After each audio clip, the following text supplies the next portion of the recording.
on ne va pas chasser Biya pour faire la prospérité de l'église. On le dit. Il doit prêcher par l'exemple. S'ils veulent parler de Biya, qui nous laisse notre Biya? Qui nous laisse? S'ils veulent parler de Biya, qui parlent d'eux-mêmes d'abord, qui se réforment eux-mêmes. L'église, c'est un danger pour ce pays et pour l'Afrique, tant en l'État. Il faut qu'elle se réforme. Je voudrais dire aux Camerounaises, ce soir, ce jour, que l'église catholique notamment, est mal placée pour parler de Biya. Pour parler de Biya. Lui, il va bien dedans. Bon, alors... L'église est mal placée pour parler de Biya. Je répète, l'église catholique est mal placée pour parler de Biya ou toute autre chose sous les prétextes de définir les critères. Mais est-ce qu'ils ont parlé de Biya? La personnalité. Je vous prie, vous tous, de me laisser développer, s'il vous plaît. Je vais prendre parti pour M. Mott, pour l'honorable, pour une fois. Et je voudrais dire deux choses à l'entame de mon propos. Je vais d'abord rappeler les paroles du Christ. La Bible dit ceci, Luc 22, 19. Ensuite,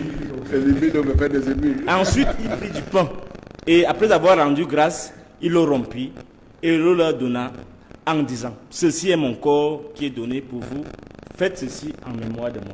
Marc, ça c'était Luc 22, Marc dit, ajoute, si quelqu'un veut venir après moi, qu'il renonce à lui-même, qu'il se charge de sa croix et qu'il me suive. Traduction. Voilà la parole de Dieu. Voilà ce dont les prêtres sont les spécialistes. Dans le discours, bien sûr, mais pas dans le comportement. La chose que je vais dire ici par rapport à cette actualité, c'est dire trois choses. Première chose, Biya est le produit de la doctrine chrétienne.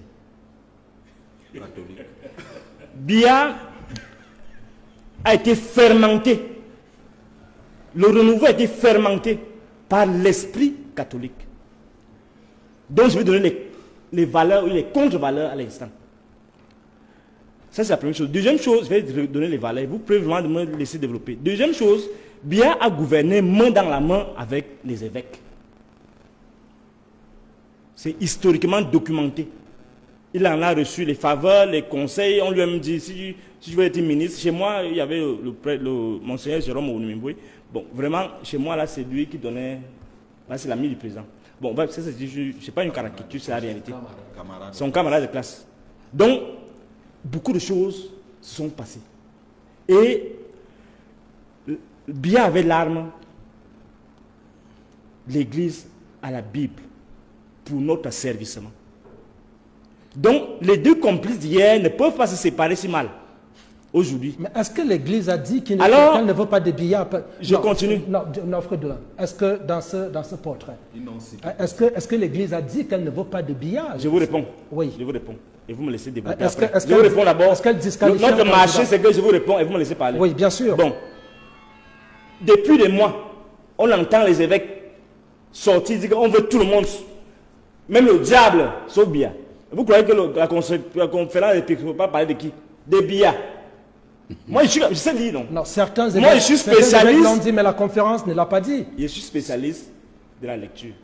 Et du discernement. Et de la compréhension de ce que nous devons avoir lorsqu'on voit des comportements, lorsqu'on voit des discours circuler. Donc, j'assume donc que moi, j'ai dit que l'Église dit qu'on ne veut plus de Biya.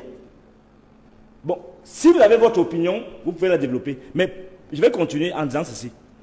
L'Église, elle s'est compromise elle-même. Parce qu'en fait, vous avez déjà vu, regardez ceci, dans un village, vous voyez le prêtre, non, comment il sent bon, comment il est bien habillé, n'est-ce pas? Non, il faut parler des choses simples pour comprendre l'esprit de ces gros discours qu'on veut nous tenir. Maintenant, contre Biya. Donc, je ne veux même pas sa candidature, vous savez déjà. Donc, mais quand vous voyez l'Église, vous voyez le prêtre, vous voyez le presbytère, vous voyez le diocèse, vous voyez la majesté, le majestueux palais qu'il occupe, c'est-à-dire l'Église. Vous avez vu quelqu'un de riche à côté de lui? Non. Il faut partir de la base pour comprendre notre rejet de ce discours. Parce qu'en fait, on veut nous distraire.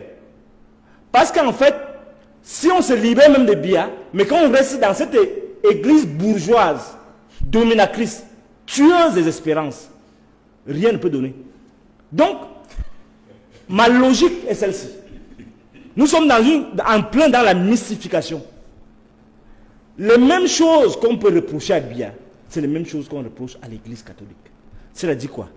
C'est-à-dire que on a conditionné les esprits à avoir des souffretés, des gens pitoyables. Juste des mauvais esprits qu'on veut posséder, qu'on veut déposséder, ça dépend. Donc, au cœur de cette polémique, l'Église veut laver son image pour dire que moi je ne suis plus avec eux comme Judas. Mais ils ne l'ont pas dit. Hein. Non, je commente. Ouais, mais je commente, s'il vous plaît. Vous m'avez amené, c'est pour que je commente ça. Donc laissez-moi commenter. L'Église a des contre-valeurs qui sont pires même que ce qu'on reproche à Biya. Ah, c'est pas moi qui dis ça. C'est fruit de langue. Et dans ces conditions, mesdames et messieurs, vous, parce que je me suis débaptisé moi-même, vous qui êtes dans cette logique, qu'est-ce qui peut poser problème actuellement? C'est que, si on se débarrasse même de Biya, puisque ça va arriver inévitablement, l'Église, c'est le plus grand danger. Pourquoi je le dis? Parce que l'Église, à travers le comportement des prêtres, à travers cette mécanique d'abrutissement, on arrive donc à ce niveau de questions que formulait déjà Marc Ella. Jean-Marc Ella, le grand sociologue, disait ceci. Il se posait la question, dans le cri de l'homme africain, est-ce que l'Église est une vaste escroquerie pour les nègres mystifiés? Il est père, hein? Leur lettre remet au bout du jour cette question. Vous qui parlez beaucoup de celui qui a déçu le peuple, vous, quelle est votre responsabilité dans ça? Et Boussi Boulaga a ajouté ceci. Boussi, lui, disait que ça, ces gens-là, c'est les colons. Mais il était parmi eux. Il faut se réformer. Il faut qu'on parte, qu'on ait une église authentique, non pas cette église des bourgeois. Il dit, le christianisme, je cite, le christianisme africain sera suspect de n'être qu'une religion de troupeau. La théâtralisation de la subordination continuée de l'Africain à l'Occident, dans le contexte néocolonial de la dépendance honteuse et sans courage en leur domaine social, politique, économique et scientifique. Ce que je veux dire par là, c'est quoi? C'est que si on maintient cet esprit de l'Église qui veut déjà maintenant donner les leçons, alors qu'on sait que le propre de l'esprit catholique, de l'esprit bourgeois, au-delà des apparences, ils ont construit les écoles, ils ont fabriqué une petite élite qui doit être au service de la domination de l'étranger sur nous. Parce que ces gens, c'est les espions des autres. Parce qu'il faut se dire la vérité, ce ne sont pas nos frères seulement, c'est les frères qui sont au service, recrutés par le Vatican. Vous dites autant de méchanceté sur l'Église parce que vous êtes débaptisé, c'est ça? Non, c'est une façon de parler. C'est pour dire que moi je ne crois plus en ces gens. Non, je ne dis pas pourquoi. Il a le droit de se j'ai le droit de lire ce qu'il dit. Il a dit que non, vous pouvez nous prêcher la morale, vous ne pouvez pas prêcher ce qui doit être politique. Alors que fondamentalement, vous-même vous devez vous réformer. Parce que l'esprit catholique, c'est quoi? C'est la sournoisie, la corruption, la cupidité, la frivolité, l'hypocrisie, la lâcheté. Ils ont aussi corrompu. Et quand on voit le déploiement de l'Eucharistie dans nos villages, quand on voit comment on rassemble toutes ces vieilles femmes avec ces hôtes de fruits, le produit de leur souffrance, et qu'on les maintienne là, et qu'on vient nous dire que, contrairement à ce que Jésus dit, est-ce que vous pouvez vous rompre et vous donner en partage? Non, ils doivent accumuler. Et vous savez, les richesses qu'ils ont accumulées, et la frivolité, et la luxure qu'ils distillent dans la société, ils doivent se réformer eux-mêmes. Je leur ai interdit. Bon, alors, je vous pose donc une question pour ressortir. si vous convenez que ce portrait qui dresse disqualifie un candidat, selon vous, Paul Biya, qui n'est pas mentionné explicitement dans leur document, quel est donc le candidat qui correspondrait à leur portrait? Ils n'ont pas... D'abord, je leur refuse le droit de parler de candidats. Aussi. Parce qu'ils sont complices de ce qui nous arrive depuis le départ. Non, vraiment, ouvrez les yeux. C'est pas parce qu'on déteste Biya qu'on va parler de... qu'on va commencer à dire là que non, non, non.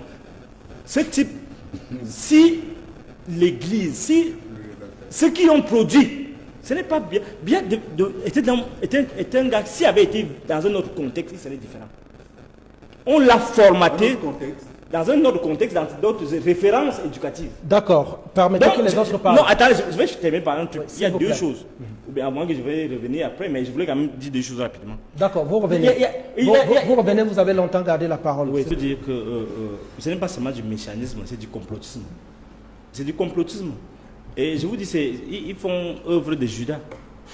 Et j'insiste là-dessus. C'est pourquoi je dis, la question fondamentale, ce n'est pas qui doit concerner l'Église catholique en Afrique en général. C'est la question suivante. Quel est le sens du ministère pastoral aujourd'hui? Comment vous voyez votre action au regard de ce qui se passe? Tout ce qu'on raconte là, l'Église, c'est pour pacifier la stabilisation, la construction du climat pacifique. Tout ça, c'est... En fait, si on a réalisé ça, au fait, c'est pour qui? C'est pourquoi après l'Église s'assoit alors bien sur nous, sur nos libertés. C'est dangereux. Si on se débarrasse de Paul Biya maintenant, en l'État, l'Église, avec cette pression-là, on aura les mêmes problèmes. Parce que le logiciel, le même logiciel qui est dans la tête de Biya, qui a dysfonctionné, c'est le même logiciel qui est dans notre tête. Surtout, nous, la grande majorité qui avons été biberonnés à l'esprit catholique. Alors, qu'est-ce qu'on repose fondamentalement à l'Église catholique? Il y a trois choses. Première chose, je vais dire rapidement. C'est d'abord, elle est immorale et inhumaine. Il y a l'envoûtement de la conscience, l'ensorcellement, le désenchantement, l'avilissement. Bref, on bafoue la vie. Dans l'Église. Dans l'Église. C'est le renoncement à l'asservissement. Deuxième chose. Je vous permets ce blasphème-là. Deuxième chose. La deuxième chose, ce qu'on repose aussi, c'est l'esclavagisme et le sens colonial de l'Église. Ça veut dire quoi?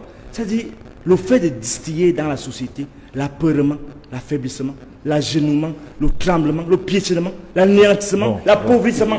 C'est dangereux. Ça, c'est l'esprit catholique. La dernière chose, laissez-moi finir la dernière chose. Ce qu'on repose, c'est aussi l'anti-progressisme. Pourquoi il dit ça? Parce que il y a quelque chose de fondamental dans l'Église. Il faut qu'on comprenne cela. Ça peut vous faire mal, ça peut nous faire mal parce qu'on a l'esprit catholique. Mais si cet esprit-là, si on a un tel dégoût de tout ce qui est élevé, une telle détestation de la puissance, qu'elle soit la puissance sexuelle, la puissance militaire, la puissance... En fait, on ne peut pas arriver à s'imposer dans le Conseil des Nations. Il faut que le logiciel qui a été mis par le colon et que servent les évêques, les prêtres, le pape même lui-même, soit désamorcé comme une bombe. Et je le dis, ça peut vous choquer, ça peut prêter à équivoque, mais l'Église a quelque chose de... Il y a une sorte de haine contre tout ce qui est vie. Il y a toutes sortes de paradoxes à aspirer à l'éternité, au ciel, sans toutefois... Ça peut vous choquer. Ça fait beaucoup quand même. Il y a beaucoup d'excès dans...